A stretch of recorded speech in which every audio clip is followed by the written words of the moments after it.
আজ আমরা আলোচনা করব দ্বিঘাত সমীকরণ নিয়ে। আর দ্বিঘাত সমীকরণ নিয়ে আলোচনা করার আগে আমরা প্রথমে জেনে নেই যে দ্বিঘাত সমীকরণ কি। দ্বিঘাত সমীকরণ হচ্ছে দ্বিঘাত, অর্থাৎ দুই হচ্ছে ঘাত। দ্বিঘাতটা কিভাবে আসতেছে? দ্বিঘাত দ্বি হচ্ছে দুই আর ঘাত দুই ঘাত। এখন আমরা দেখি দ্বিঘাত সমীকরণটা কেমন। যেমন 3x স্কয়ার 5x প্লাস 10 সমান সমান 0। এটা একটা সমীকরণ লিখলাম কি 3x square plus 5x plus 10 সমান সমান 0। এখন এখানে যে আমাদের x যাকে আমরা বলতেছি চলক, চলক যাকে আমরা বলতেছি চলক, অর্থাৎ এটা হচ্ছে অজ্ঞাত। এর মান আমাদের অজ্ঞাত, এটা এর মান আমরা কি জানি না। এটা হচ্ছে চলক, চলকের সূচক বা পাওয়ার আমরা যে বলি 2। কত? 2। সেহেতু এই সমীকরণটাকে আমরা বলবো দ্বিঘাত সমীকরণ। দ্বিঘাত সমীকরণ। এবং আরো যদি আমরা স্পেসিফিক ভাবে বলতে চাই সেক্ষেত্রে আমরা এটা বলবো এক চলক বিশিষ্ট দ্বিঘাত সমীকরণ। এক চলক বিশিষ্ট দ্বিঘাত সমীকরণ। এর চলক হচ্ছে একটি, সেটা হচ্ছে কি এক্স। এক্স ছাড়া আর কোনো চলক বা অক্ষর প্রতীক এখানে নাই। তা এই তো হচ্ছে দ্বিঘাত সমীকরণের একটা উদাহরণ এবং দ্বিঘাত সমীকরণের একটা ধারণা। কিভাবে এক চলক বিশিষ্ট দ্বিঘাত সমীকরণটা তাহলে কেমন? চলক থাকবে একটি, এক্স ওয়াই জেড যাই হোক না কেন, এবং সর্বোচ্চ পাওয়ার এখানে এক্স আছে, 3x স্কয়ার আছে, আবার 5x আছে। সর্বোচ্চ পাওয়ার কোনটা? সর্বোচ্চ পাওয়ার হচ্ছে 2। সেহেতু এটা হচ্ছে এক চলক বিশিষ্ট দ্বিঘাত সমীকরণ। যদি সর্বোচ্চ পাওয়ার 3 হতো তখন আমরা বলতাম এক চলক বিশিষ্ট দ্বিঘাত সমীকরণ। আর আমাদের আজকে আলোচনা হচ্ছে দ্বিঘাত সমীকরণের, এই জন্য আমরা দ্বিঘাত সমীকরণের মধ্যে সীমাবদ্ধ থাকবো। এক চলক বিশিষ্ট দ্বিঘাত সমীকরণ। এখন এটার আদর্শ আকারটা কেমন এটা গেল একটা উদাহরণ। এখন আমরা দেখি দ্বিঘাত সমীকরণের আদর্শ আকার। আদর্শ আকার, আদর্শ আকারটা হবে x square dx plus c সমান 0। এটা হচ্ছে একটা দ্বিঘাত সমীকরণের আদর্শ আকার। এখানে চলক হচ্ছে x, এটা হচ্ছে চলক, c কে আমরা বলবো ধ্রুবক, আর এর মাত্রা বা পাওয়ার বা ঘাত যেটা বলি এখানে সেটা হচ্ছে 2। এবং আরেকটা বিষয় খেয়াল করার আছে যে এখানে মাত্রাটা আমরা মানের ক্রম অনুযায়ী লিখছি, অধক্রম অনুযায়ী। যেমন x এর পাওয়ার 2, তারপরে x এর পাওয়ার 9, অর্থাৎ এখানে 1 আছে, আর এখানে x ও নাই। এটাকে যদি আমরা এভাবে লিখি a x square dx c, এই হিসাব হচ্ছে আরো সুবিধা। এখানে পাওয়ার হচ্ছে 2, তারপর হচ্ছে 1 লিখি বোঝার সুবিধার জন্য, তারপর হচ্ছে 0, অর্থাৎ প্রতি ধাপে এক এক করে পাওয়ারটা কমতেছে বা ঘাত কমতেছে। এই যে আকারটা, এই আকারটাকে বলা হয় আদর্শ আকার। যদি আমরা এভাবে লিখি px plus x square plus c সমান 0, এটাও একটা দ্বিঘাত সমীকরণই এক চলক বিশিষ্ট, কিন্তু এটাকে আদর্শ আকার আমরা বলবো না। কেন বলবো না? এই যে সর্বোচ্চ পাওয়ার যার জন্য এই সমীকরণ আমরা দ্বিঘাত সমীকরণ বলতেছি সেটা প্রথমে নেই, এটা দ্বিতীয় পদ হিসেবে আছে। সেহেতু এটা দ্বিঘাত সমীকরণ আদর্শ আকার নয়। দ্বিঘাত সমীকরণ আদর্শ আকার হচ্ছে এটা।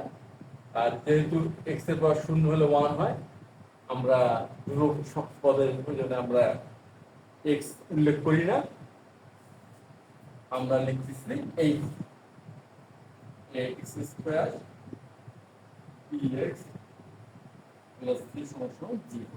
এই হচ্ছে দ্বিঘাত সমীকরণের আদর্শ আকার। এখানে একটা বিষয় আছে, যেখানে এটা অবশ্যই লক্ষণীয়, a নট ইকুয়াল 0, এর মান শূন্য হবে না। যদি এর মান শূন্য হয় তখন এক্স স্কয়ার এই পদটা থাকবে না। এ শূন্য হলে এক্স স্কয়ার সমান শূন্য,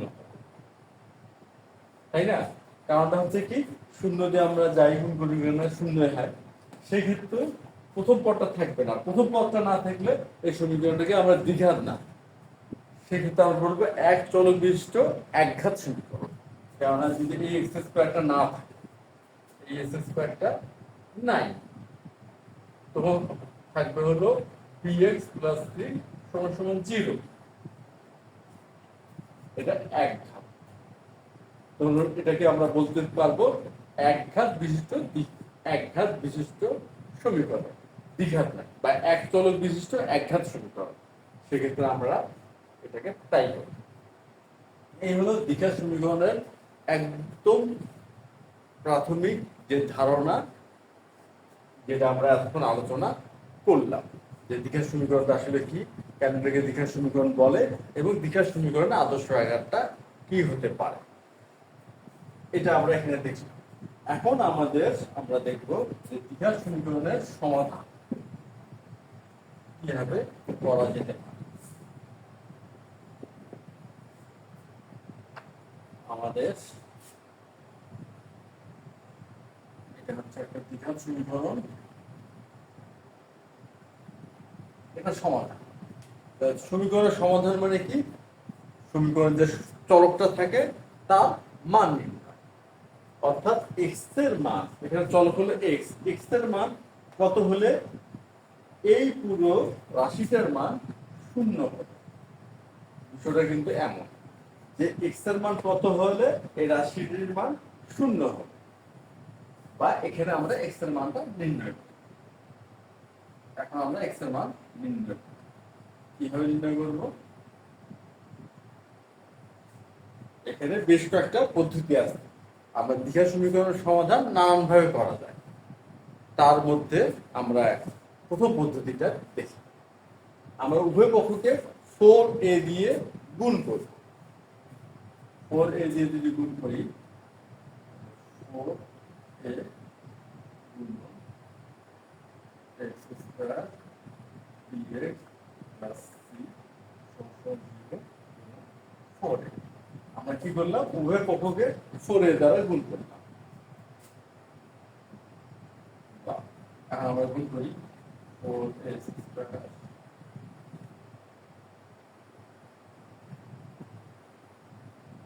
আর শূন্যের সাথে যাই গুণ করি শূন্য হয়, শূন্য হলো। এই হচ্ছে আমাদের 4a দিয়ে গুণ করার পর। এরপর আমরা বর্গের সূত্র প্রয়োগ করব। বর্গের সূত্র প্রয়োগ করার চেষ্টা করি। এটাকে আমরা a স্কয়ার, এখানে 2ab, আমরা a হিসাবে ধরছি 2x, 2ax। এখন আমরা একটা বিষয় খেয়াল করার চেষ্টা করি, যে এই যে 2 × 2ax আর এখানে আছে 4a dx, এখানে কিন্তু 4a square s square 2ax এর উপর স্কয়ার দিলেই আমাদের 4a স্কয়ার s স্কয়ার চলে আসছে। এখন কথা হচ্ছে, আমরা সূত্র যদি মিলাইতে চাই, যে a square plus 2ab plus b square, এই ফর্মেটটা যদি আনতে চাই, সেক্ষেত্রে কি হবে, 2 হলো, আর এটাকে আমরা ধরেছি a, 2ax লিখলাম। এখন b, এখন দেখতে হবে এখানে কি গুণ করলে আমাদের এই পদটা চলে আসে। আমরা গুণ করে দেখি 4ax, অর্থাৎ এখানে যদি আমরা b গুণ করি তাহলে 4abx হয়ে যায়। সুতরাং এই যে বি স্কোয়ার হবে প্লাস 4 এ। এখন কথা হচ্ছে এখানে বি স্কোয়ার অতিরিক্ত, যেটা আগে ধাপে ছিল না। এখানে আমরা বি স্কোয়ার অতিরিক্ত লিখছি, সুতরাং বি স্কোয়ার কি করতে হবে, মানটা ঠিক রাখার জন্য হলে বি স্কোয়ার বিয়োগ করতে হবে। এই বি স্কোয়ার 0 হলো। এখন আমরা বলতে পারতেছি যে আমাদের যে তৃতীয় যে ধাপটা আর চতুর্থ ধাপটা মান ঠিক থাকলো, মানে কোনো পরিবর্তন হলো না। এখন আমরা দেখি এই যে আমরা যে অংশটা চিহ্নিত করছি বর্গের সূত্র চলে আসছে। এখন আমরা বর্গের সূত্রটা ব্যবহার করি, a plus b plus c। আর আমরা এই অংশটাকে পক্ষ পরিবর্তন করি, সাইড চেঞ্জ, মাইনাস a।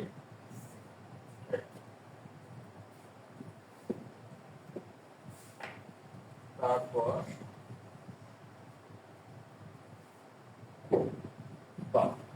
এখন আমরা স্কোয়ারটা যদি এর পাশে গেলে কি হয়, রুট হয়।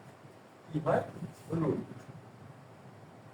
আর আমরা তোমরা জানি যে এই আমাদের এই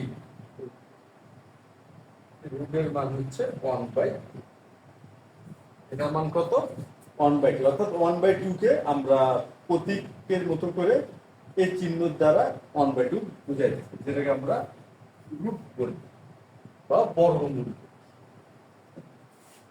এখন হচ্ছে 2x প্লাস b সমান সমান plus minus b square minus 4s।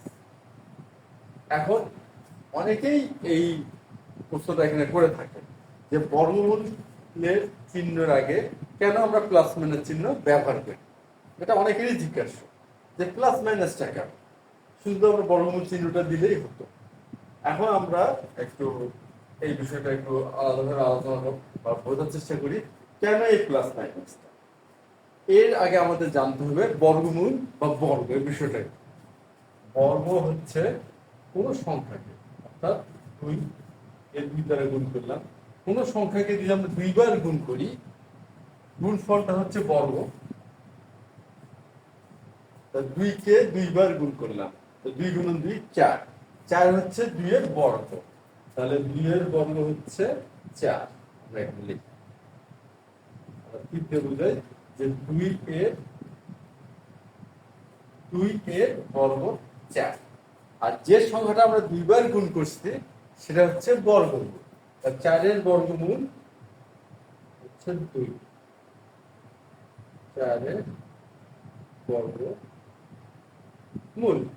4 এর বর্গমূল কি হচ্ছে, 2 হচ্ছে। এই হচ্ছে বর্গ আর বর্গমূলের ধাপ। এখন আমরা একটা বিষয় দেখি, 4 সমান সমান 2 গুণন 2। সুতরাং আমরা বলতে পারি যে 4 এর বর্গমূল হচ্ছে 2। এটাও কি হয় না যে -2 -2 -2 গুণন -2, এটাও তো +4 হয়। এখন কি আমরা বলতে পারবো যে 4 এর বর্গমূল -2। তো সুতরাং 4 এর বর্গমূল কি হচ্ছে, 4 এর বর্গমূল +2 হচ্ছে -2 হচ্ছে। এই যে দুটো ধারণা চলে আসলো যে 4 এর বর্গমূল +2 এবং -2। এখন আমরা যদি এটা গাণিতিক ভাবে একত্রে প্রকাশ করতে চাই বা বুঝাতে চাই সেক্ষেত্রে কি হবে, +- 4 সমান সমান +-2 এই চলে আসছে।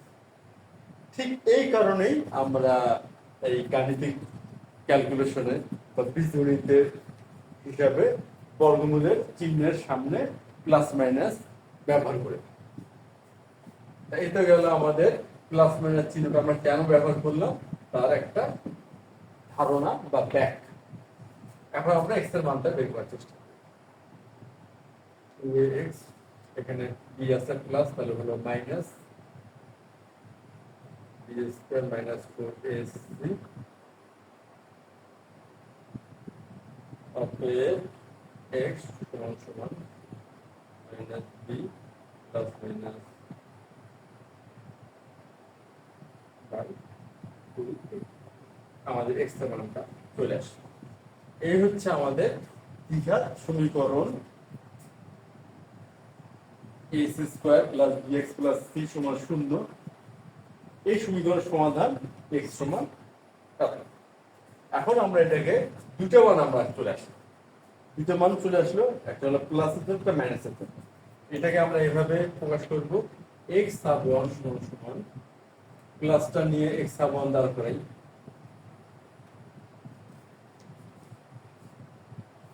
আর ঋণাত্মক এই যে মাইনাস, মাইনাসটা নিয়ে এক্স সাব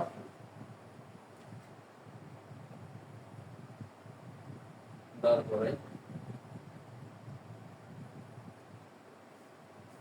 এই হচ্ছে দুটা মান।